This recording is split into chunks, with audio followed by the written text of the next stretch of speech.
Okay, so we are live and we are recording, and we'll see who populates our attendees list in a moment.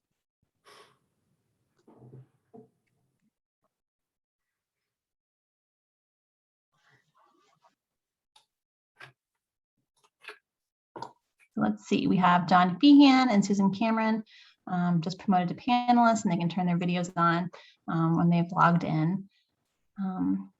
And then we have also Marianne Long, who is going to be joining the Affordable Housing Trust, and then also Tiffany Nigro from the Pettenhill House. So we are all here right on time. That's great.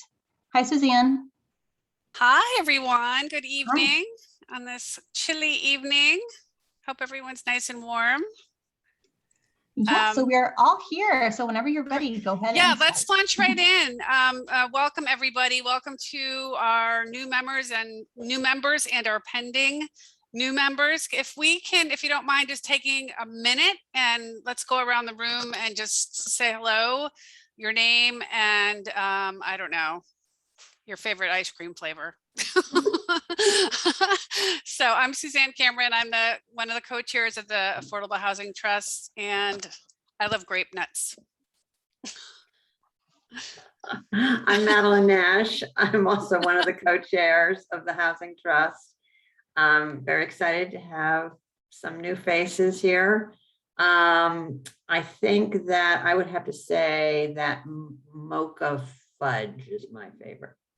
Nice. But I like the yogurt, not the full fat, because I'm always thinking about that because I'm just like that. John, do you want to talk about your favorite ice cream flavor? Sure, John Feehan from the YWCA Greater Newburyport. And pretty much whatever ice cream you put in front of me, that's my favorite flavor. There you go. That's awesome. Thank you, John. Who's next? Robert, you're next on in my row. Hi, I'm Robert Courier. I'm the newest member of the Affordable Housing Trust. And welcome. my favorite ice cream is frozen pudding. Oh. So one of the great flavors that there is. I'm very happy when I have that. Excellent. Yummy. Brian.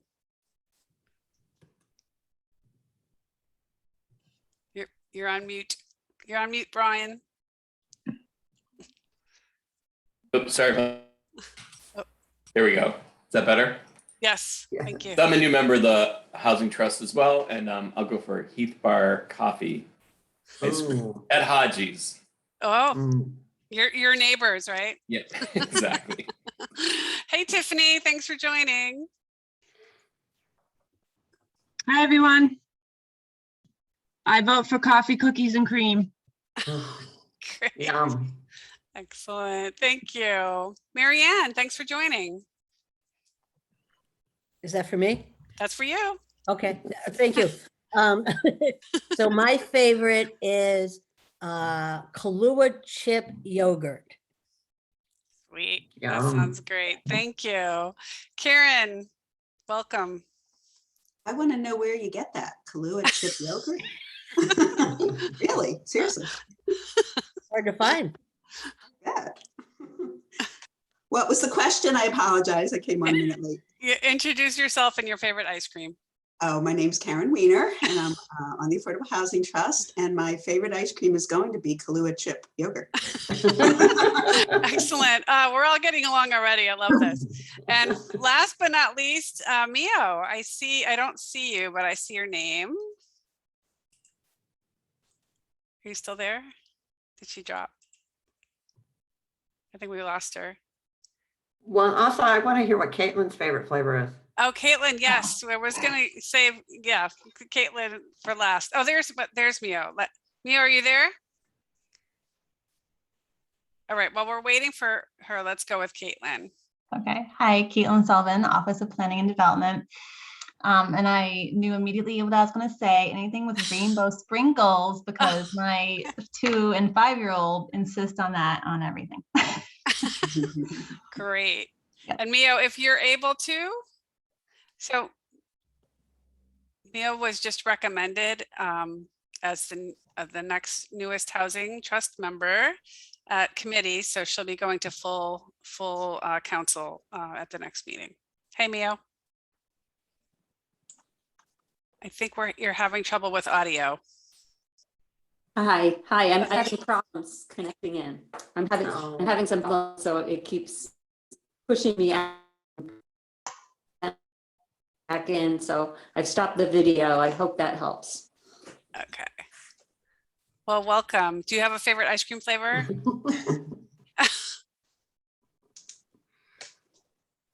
Okay. Yes, I like, I guess just vanilla. Oh, Very good. excited. It's the base for everything, right? So that's good. Well, thank you. It is. Okay. Can do a lot. Good. Thank you all. Thank you so much for that. I always like hearing interesting factoids about people. Okay, so we're here today to talk about the reset of the rental assistance program. And as most of you know, we've had a very successful emergency rental assistance program that was tied to COVID. And so we have a new allocation of funds, and we would like to build or develop, based a lot on basically what we know already about the emergency rental assistance program, a program that will live infinitum in our portfolio. So folks who have issues that are not related to COVID happen all the time. And we want to make sure that we can keep people housed and safe in their homes. So tonight's workshop is really to talk through what that might look like, what the needs are. Our community partners, please. We want you to push on us because you know the needs of your tenants and your housing. And so your feedback is going to be crucial. So we'll go through that, and then we're going to talk a little bit about the existing housing rehab program that's used for preservation and modifications, primarily for to bring homes up to code for low and moderate income home buyers. So we would like to think about how and so far we have not had any takers utilize that program, any homeowners utilize that program. So we want to talk about how we might modify that a little bit to incent folks to take advantage of the grant, because it's a grant. We'd also like to add energy efficiency attributes to the description of uses. So, weatherization and insulation and things like that, that will help maintain, lower fuel costs for the homeowner as well. And that's it. And so any questions so far before we jump in? Okay. And this is a conversation. Don't, if you want to jump in, you're absolutely welcome to. I don't want to hog the conversation. So if Caitlin, are you able to share screen the current description of our emergency rental assistance program? I am. So let's Great. see. Here we are. Wonderful. So this was what these are the emergency rental assistance program guidelines. And so perhaps we can pull these up and kind of talk about how this new program might differ from this, but this is a good base, I think, to work off of. Okay. Has everyone had a chance to review the eligibility? Okay. So any let's just, any observations about, first, let me back up. So from Tiffany and John, what are you hearing as in terms of the needs of folks who are falling behind on rent outside of the COVID situation, just in the current situation or even before COVID? Like what do you think is an important aspect of emergency rental assistance? So they're beyond like the medical needs because of COVID, like acute medical or mental health, which someone is temporarily out of work while they're,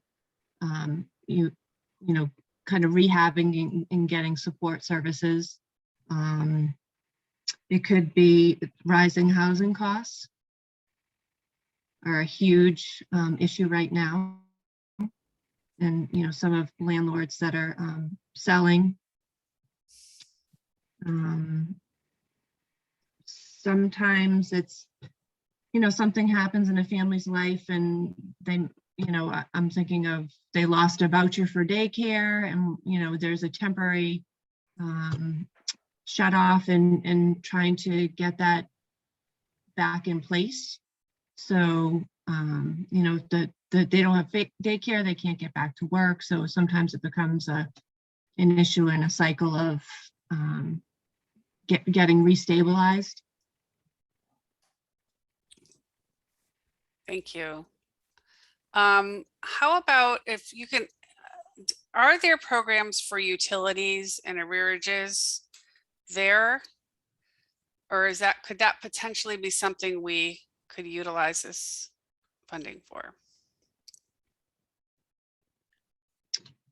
So what do you mean? Is it? Are there other sources of funds that would help with utilities to bring folks up to date if they're in arrears? So like through our Yeah, or any program. I'm just like, are there other So- resources? I don't. Yep. So specifically in Newburyport, there's like Howard Benevolent, the Newburyport Charitable, St. Vincent de Paul, Salvation Army. Okay. Yeah, and sometimes funding specific, depending on the grant itself, the amount specific. Okay. And don't forget LIHEAP, which is The community legal action. assistance. Yeah. Thanks, John. And that should always be the starting point for any kind of utility arrearages. Okay. Good. So they're not helping with electric though, unless it's heat. They're Okay. only helping with heating sources. They used to help a few years ago, but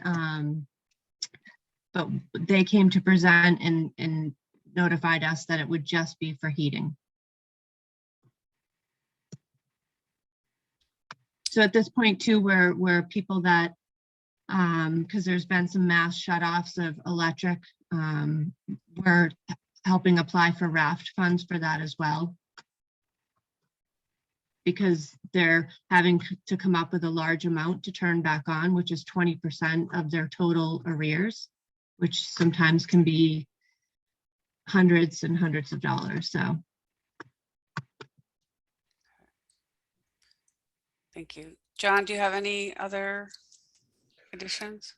Well, you know, pre-COVID, I think what we saw with our tenants that struggle with paying rent is just their income is so low, or they have a job that you know, a couple of them are self-employed, and depending on what they're able to generate for income, you know, determines whether or not they're able to pay rent, and that's a chronic problem. I mean, it just, you know, there's no easy solution to that.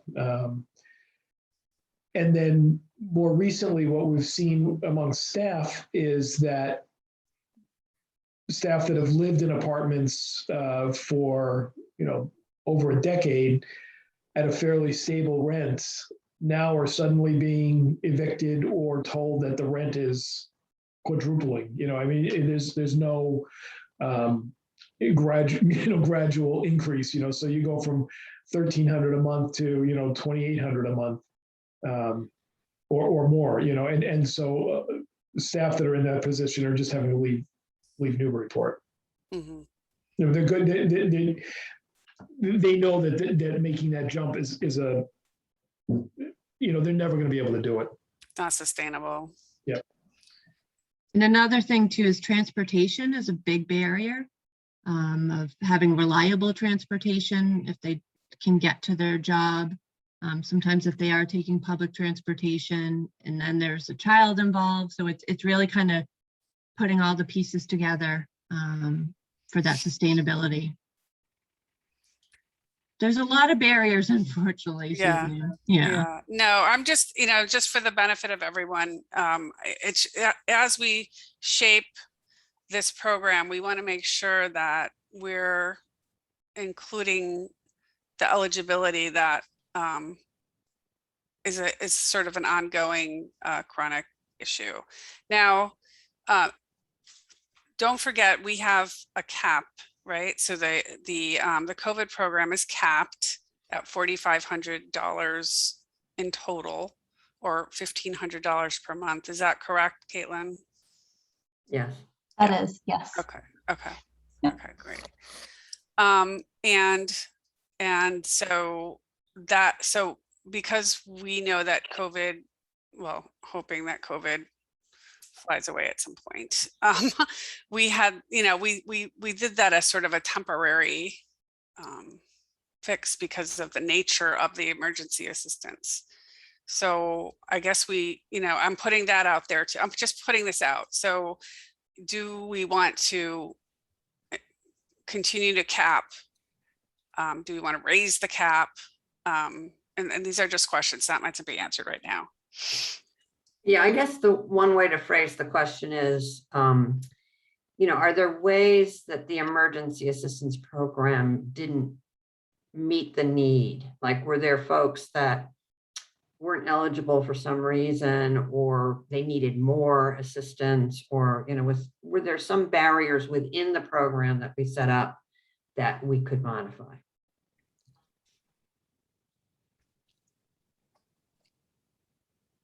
There, because of the amount of the rental in Newburyport, some were higher than 1,500. So it was looking at what they could afford, and there was definitely some other funding that we provided from other grants. But situations may be different as people are getting back to work. But it really all depends. It's a case by case situation, I think, just based on the rental amount, because they really were different from household to household. It wasn't like 2,500 was kind of the average. There were some that were fairly reasonable rents, and then some that were, like almost like a mortgage payment of 3,200. So, because the cap would be like a general cap across the board that was available to all households. That's the way it's structured now. Mhm. Yeah. I think the trick to me is what is sustainable. Like Right. When there's an emergency, like John, you said somebody's rent goes from 1,300 to 2,800. Us helping them for 2 months isn't going to change anything. They can't, presumably, they have the same salary. They can't afford that. So I want to make sure the dollars go where it's a temporary kind of situation that covers the gap, and then people can continue, to pay.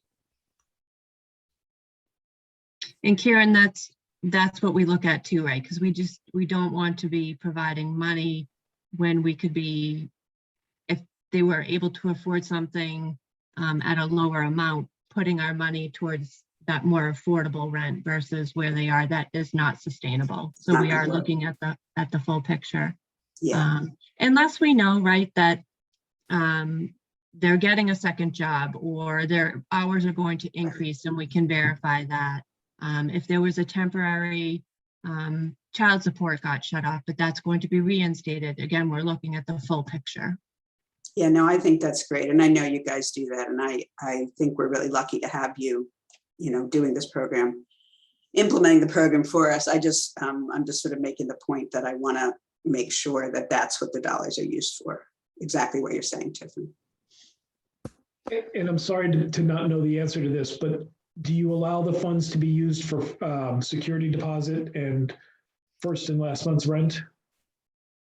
So that is on, I was just going to say that, thank you, that is also on the table to provide sort of that steep climb into rental housing in the first place, to help with, either first or last or security, one of those things. And we're seeing too, I don't know if it's starting here, but we're starting to see broker fees, which is another expense, because it really is it is paid by the renter typically, at least in Boston it is, and I'm starting to see it pop up here. Maybe Brian, you Yeah, I can, see it up here as well Okay. now. yeah. Yep. Yeah, So so you're that's talking a lot of money, first, last, security, and a broker. in a broker, right? Sometimes 1 month, right? Like it's Yeah, it's usually a month. crazy. It's Not ridiculous. to mention moving expenses. Exactly. Yeah. Yeah, I think we're trying to look at two things that are interconnected. One is, you know, our existing emergency assistance program that we created under COVID, you know, we feel like it did make an impact. And yet, so we're asking tonight, you know, are there ways in which it could be tweaked? Should it be continued now that we think COVID is lessening its impact? Or should we continue it to some degree? So that's sort of the first question. And the second question, which is related, is should we be creating a program similar to the emergency assistance program, but that is designed more about helping people move into Newburyport or stay in Newburyport? It's sort of this first and last month's rent question. And that's what we had submitted a application to the CPC for. You know, and part of why we started thinking about a program that is a little different from the emergency rental assistance program was that we were thinking about the Newburyport crossing units coming online, the Minco property. And we were aware that at 80% AMI as the income limit, those rents are pretty high with the fair market rents set by, you know, a regional basis. So we're thinking, gosh, those are affordable units, but they're expensive, and it's going to be hard for people to afford putting together first, last, and security. What can we do to sort of help make those affordable units more accessible to people? And then we started thinking, well, do we really want to limit it to income restricted units? That's a question. And we had a meeting with Mr. Minicucci from Minco, and he sort of led us to think that, you know, he doesn't always require first, last, and security of all of his new tenants, and that he kind of worked with people, which was a little puzzling, but it made us think, you know, maybe we don't have to focus on first, last, and security at income restricted units. So that's sort of a little bit of a background, but you know, it's very helpful to get any kind of feedback from you guys in this discussion. But in my mind, what I'm thinking of is building off of the emergency assistance program, which we feel was effective, and sort of taking it to this new level of something that might be more long-term, but also is still responsive to emergency needs. If that makes sense.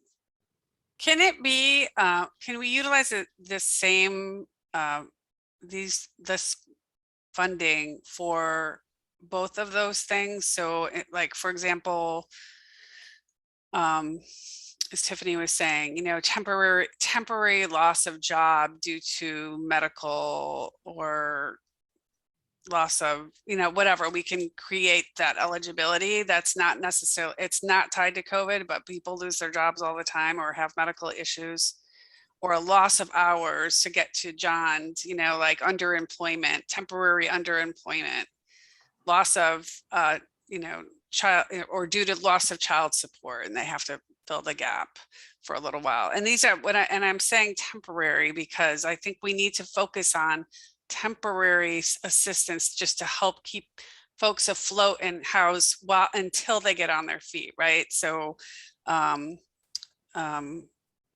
I guess my question is, and that would be, I think, pretty clear, those eligibility requirements could be, you know, sort of tailored off of what we've already done, but can we also add grants also available for you know, this, you know, move first, last, security, whatever you want to call it, broker fee. And I do think that we need to do this based on income eligibility and not tied to affordable units, because folks are renting market rate units as well. or small a affordable, right? So anyway, I'll leave that there. I'm just asking the question. I guess that's for Caitlin. Can we bifurcate the use of this money? Yep, so the CPA grant that you all applied for this year was reimbursement for the emergency rental assistance program, and then new funds for, I guess, a general rental assistance program with the parameters and guidelines, you know, to be sorted out by the trust. So it was pretty open-ended. So I think Okay. this makes a lot of sense. I think what you're saying. Yeah, You know, identifying, you know, a temporary, you know, for Penn Gill, when they, you know, get someone in there to identify, you know, is there like a temporary barrier that someone is experiencing? Maybe a good way to piggyback on the program you have now. Yeah. Suzanne, first of all, I would say in terms of security deposit, to make that available to any low-income person and not do it to just affordable house, you know, those that are restricted as affordable housing. Yeah. But the other question that you need to answer, and we struggled with this at the YWCA, is when you've got those funds, do you require that the funds come back to the trust when the person moves? Yeah, Sorry. St. Vincent de Paul does that. It's a pain in the ass as a landlord. And then the person has no money to move on to the next project or to the next housing. But on the other hand, then it keeps your fund so that you can use it theoretically to serve more people. So it's I don't have an answer for you. I just have the question. Yeah, and you guys all weigh in. I don't see it coming back. I think whether we use it for first or last or security or what have you, it's out the door. I don't think we expect that to come back in any way. But I'll open that up. I agree with that. And partly what I liked, one of the models of the thing Caitlin sent around, or maybe it was Donna's email, I think it was in Malden or Medford, you know, it's almost like a lump move-in sum for what people need. And Pet and Gill would sort of help figure that out. So if it's security, if it's first months, maybe some place isn't asking for last month's, but there's a broker's fee, or maybe the moving truck is, you know, really an issue, or whatever it is, that maybe it'd be a lump sum that kind of go. I mean, I think probably it should still go directly to the landlord or the moving company, you know, just to keep all that, just keep in terms of administering it. But security deposits make me a little nervous, especially with messing around with, do they get them back? And then do we get a portion? Or, you know, I don't think we should do that. I think it should be a grant, outright grant. And for whatever they need. I mean, it's different from the emergency program. It's more, Tiffany, you said it, now I'm forgetting what you said, or Caitlin, barriers to moving in or something like that program. Karen, I don't feel like I saw anything about moving expenses, but you know, it was $5,000. It was Malden or Medford. It was like a lump sum. It was a lump sum, because I thought, and you know, again, all of this is open to consideration, but I thought Malden would allow up to 5,000, and they want to see a 1-year lease. And it would be for first and last month's rent, up to 5,000. And it was also sort of interesting to me that they have some priorities, like, or maybe this was Chatham, that, you know, there's a priority for Chatham residents. No, I think that's Malden. Malden has a priority for Malden residents. Living in Malden, moving to some other property in Malden, right? Right. And then Chatham had a priority for households with students in the school system or town employees. Again, that's just, you know, a little layer of consideration. But I guess I'm wondering whether it might be best to start, you know, and this can be changed over time, but best to start with it being limited to first and last. And, you know, if you provide first and last, then they have more money for the moving truck, you know. It seems like maybe it would keep it simpler somehow. You know what, I need to apologize. I just looked it up. I just read it wrong. It said the Malden program will pay moving costs, including first and last month's rent. And somehow I read that as moving costs. So I'm fine with that. Yeah, I'm fine with it being directly to the landlord and being being first and last. The security deposit I get a little worried about, but maybe if we just say it's, it goes back to them if they, if all goes well and the security deposit's returned at the end, it just goes to them and not to us. Yeah, but I don't know. I guess, I'm Yeah. open to consideration. I personally feel like first and last would make a big difference and maybe not go for the security deposit. And a lot of landlords are waiving security deposits now because it's just Oh, too much really? liability. It's got to be in this escrow account. If it's not 100%, you can get 3 times damages. So a lot are just doing first and last. And there's enough brokers like myself. I would help somebody without taking a fee. I do that all the time at Haverhill. I, Minco just completely no, those leased. ladies, did they drop? I'm Sorry, Mary, you're in, Mio, you're in and out. And Robert's talking. Yeah, I'm having problems. Sorry. I was just going to say one of those towns actually noted that it was very hard to administrate the security.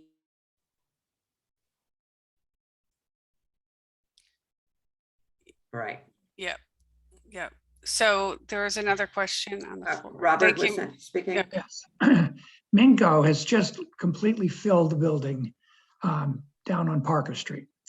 And he has 19 affordable units in there. What percentage of those 19 needed any type of financial assistance for them to move in? Do you know what that number is?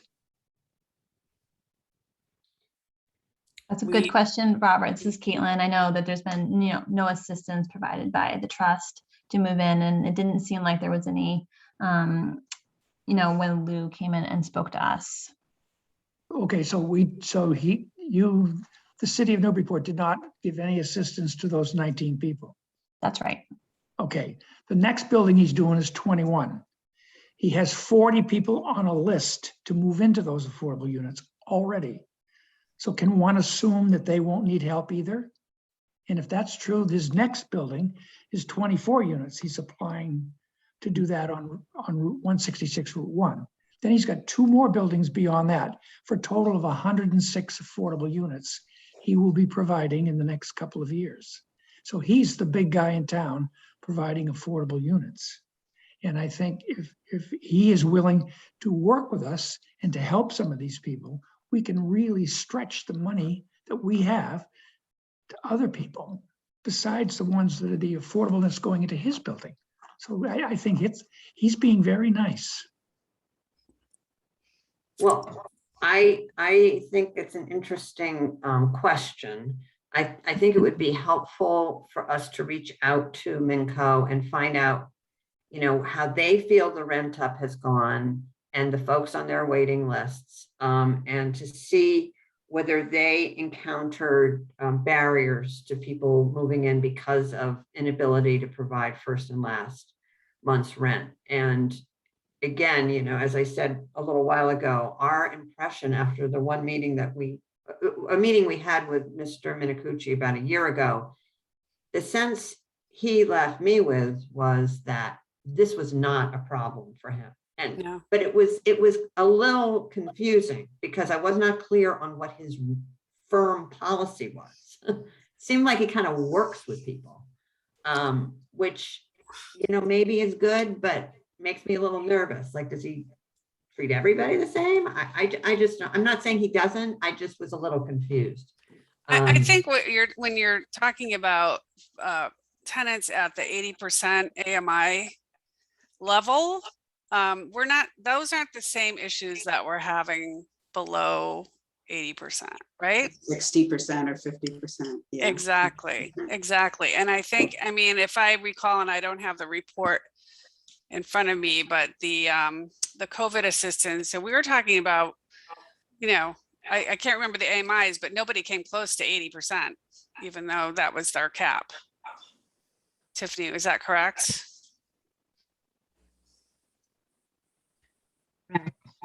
Yeah. There was 4 households that were at 80%. Okay, all right. And then, oh, actually, I'm recalling now, I'm sorry, the Minko properties are, there are set asides for different income levels, right?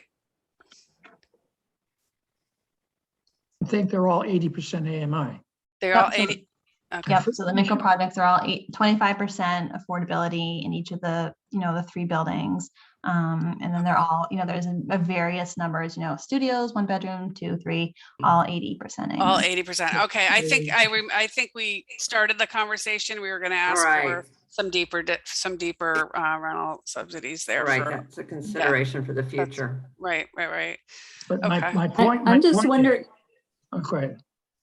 yeah, I'm just wondering if we could negotiate with Minko that if we do provide assistance, then he could drop some of the requirements.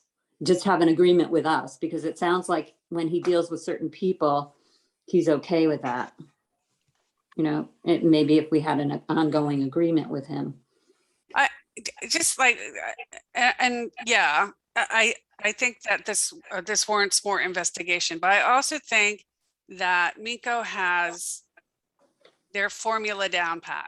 They're charging market rate rents. They're covering any losses. They've got it worked out, right?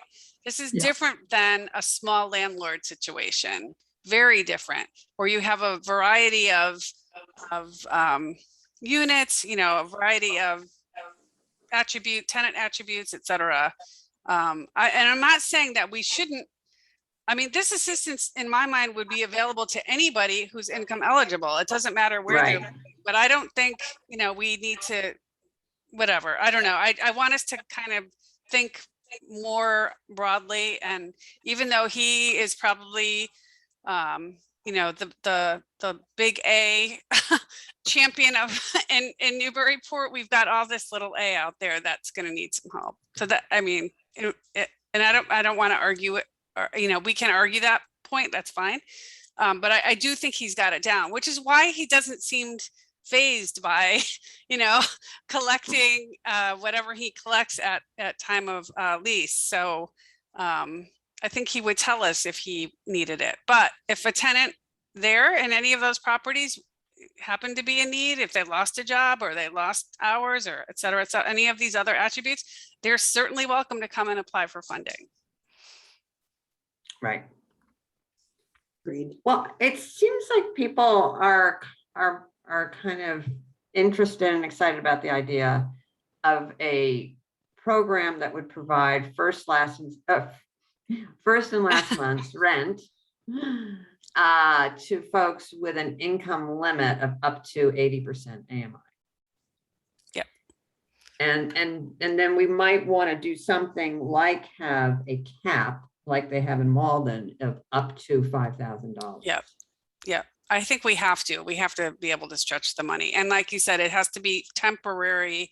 Like the expectation is this is helping folks out of a bind, right? And they're, Well, and that it's, how is it sustainable? So, it has to Right. be a 1-year lease that someone, I mean, I like the idea of it being a 1-year lease. One of the programs did that. So the landlord showing that commitment too. mhm. Right.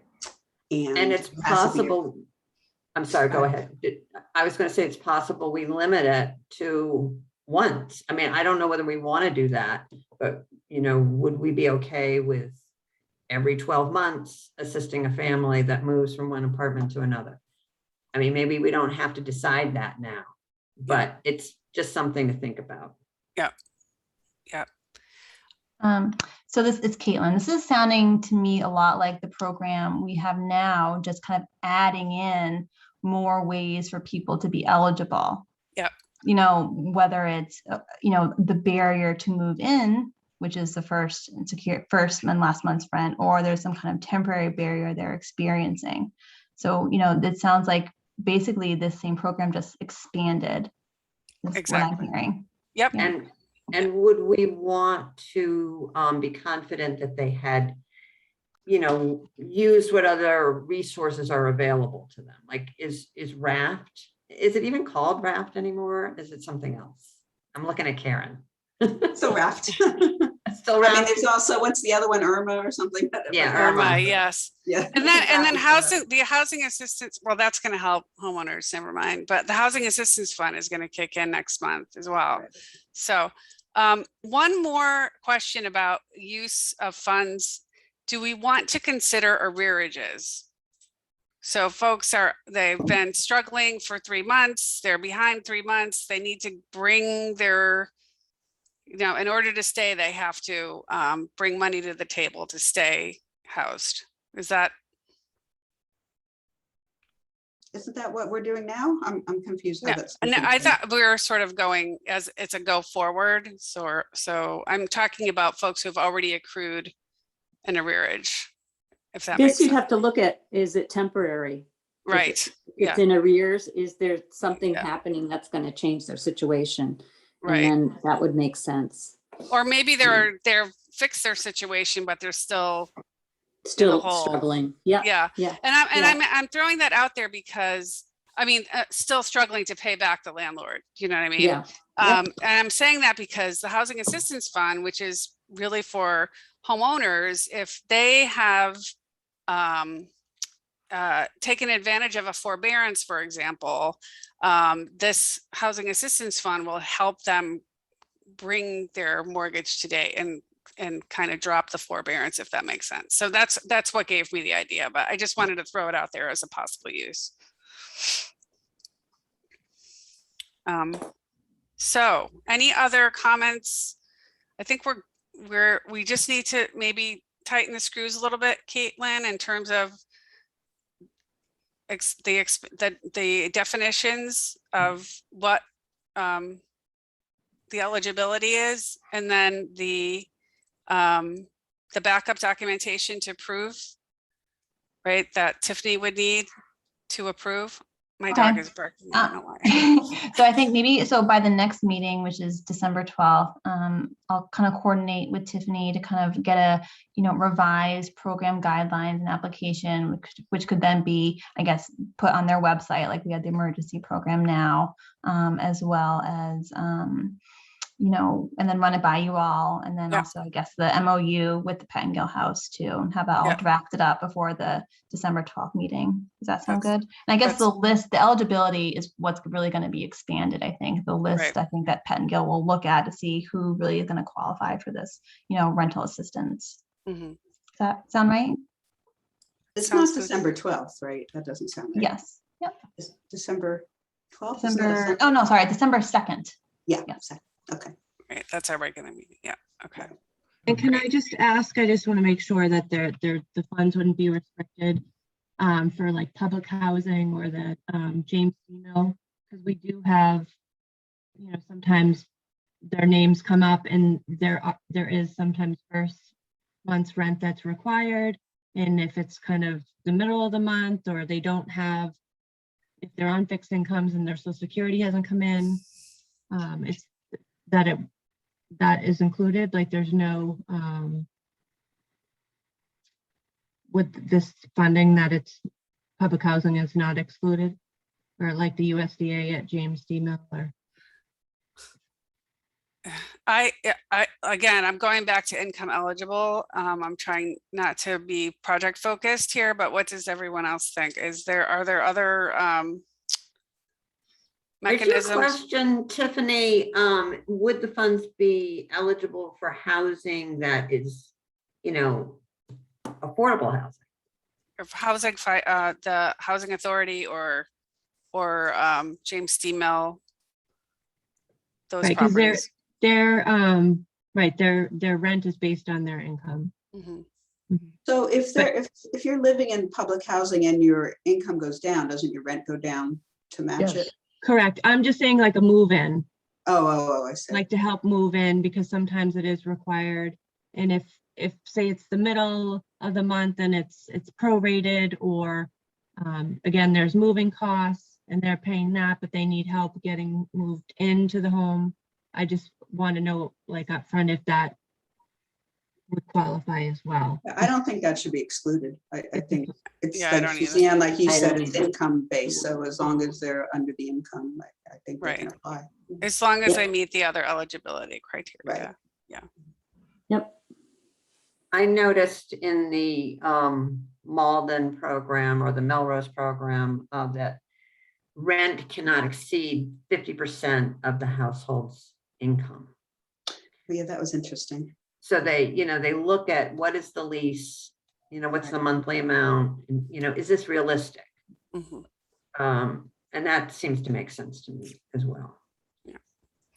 Although if something is, if they go, they may have a current situation where that was the case, and then the rent is increased and they need a couple of months to make that transition to a, another town or a different property ever. So I don't want to put that necessarily. I don't know. Yeah, I don't know about that.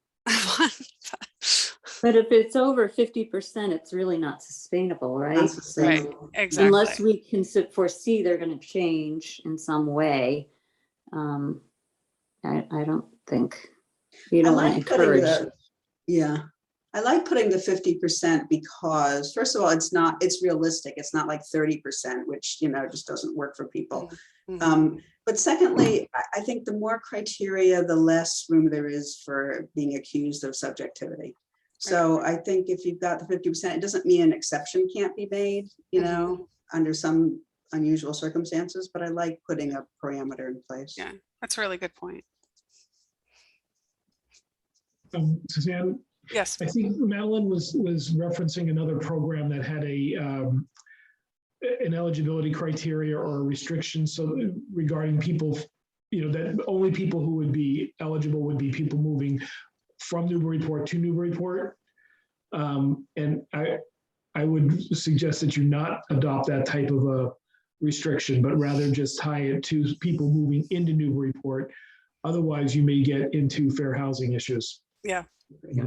It was, John, it was a priority for, Malden residents. But I agree with you. I think I would not be encouraging that. I feel like, we want to be as welcoming as we can be. I agree.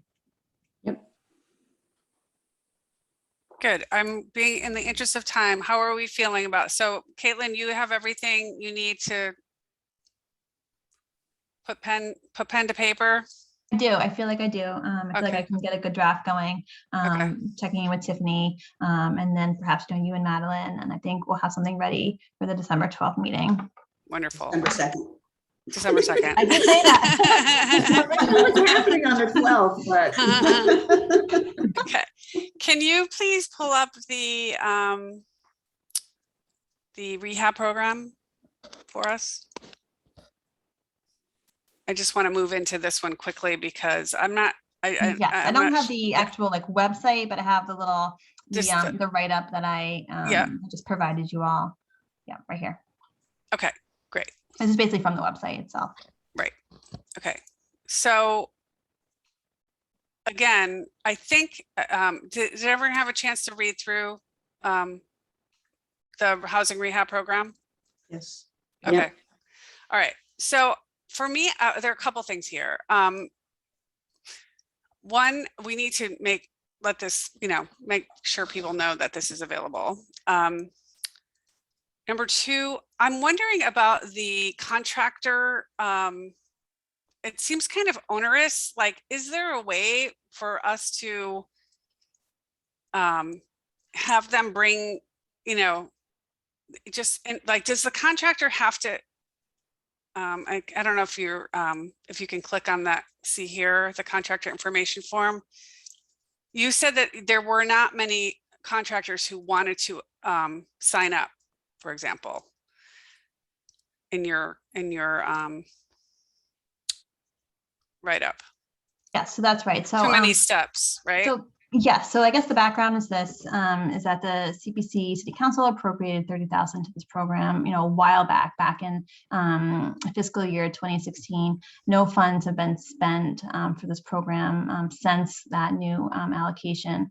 The longtime program manager reports that it's not an issue with the rules and guidelines, but more to get contractors that would kind of buy into this program and sign on. And so I think she's going to kind of re-up her efforts to get the word out there regarding this program. And I guess the question is there ways, which are, I'm pretty sure she said the rules and guidelines are set by the state, but is there any way we can kind of get the word out more about this program, get these funds used, to make it a more attractive program and for the contractors to get involved? And I guess we're just joined by, just so you know, Director Port has just signed into the meeting. Hello, Director Port. Hey folks, sorry, I'm between meetings. Welcome. It's okay. Thank you for having me. Thank you for joining. Yeah, so I guess, and I didn't even realize that there was a contractor piece to this. And is that for sure? That is the state really dictating that policy, or is this something that we can play with a little bit? From the program manager reporting, that is the state that kind of dictates this program, the rules and guidelines. Whether we want to add a component to it, we can propose it to her, and she can, I guess, double back to whoever her contact is at the state and see if it can be incorporated.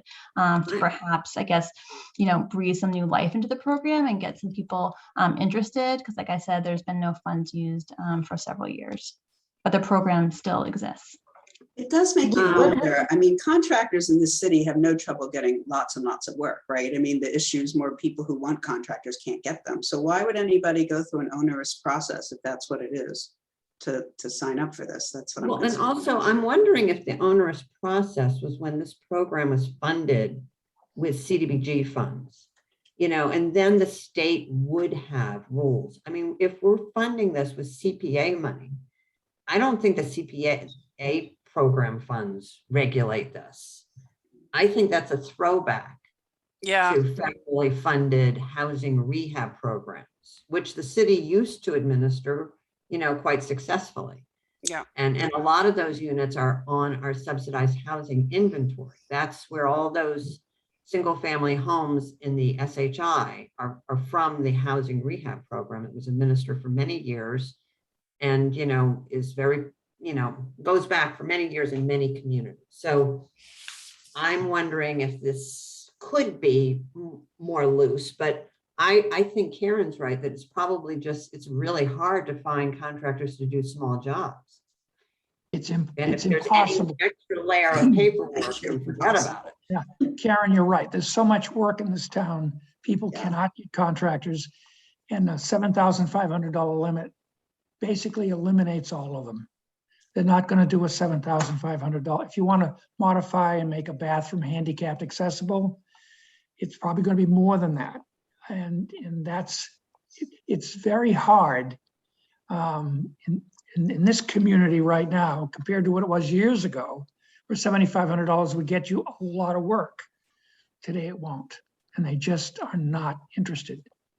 It's I live. But that's not the whole project, right? The 7,500 could be toward something.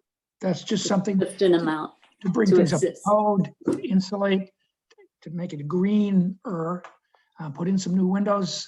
You should do that. But these guys are just berserk with business. It's crazy. It's true. And it's just, I've talked to a lot of them, and they've got a list of people that is a long list, and they have to prioritize, and they have to go where the money is. That's a problem.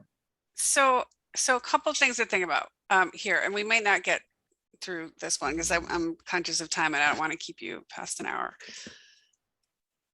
Could we potentially consider doubling this grant amount? I would think that'd be a smart idea to start. Okay. And I realize that only gets us 2 grants, but at least we can test the waters, right? To see if there's any takers. It makes it a little more, kind of brings it to current day prices.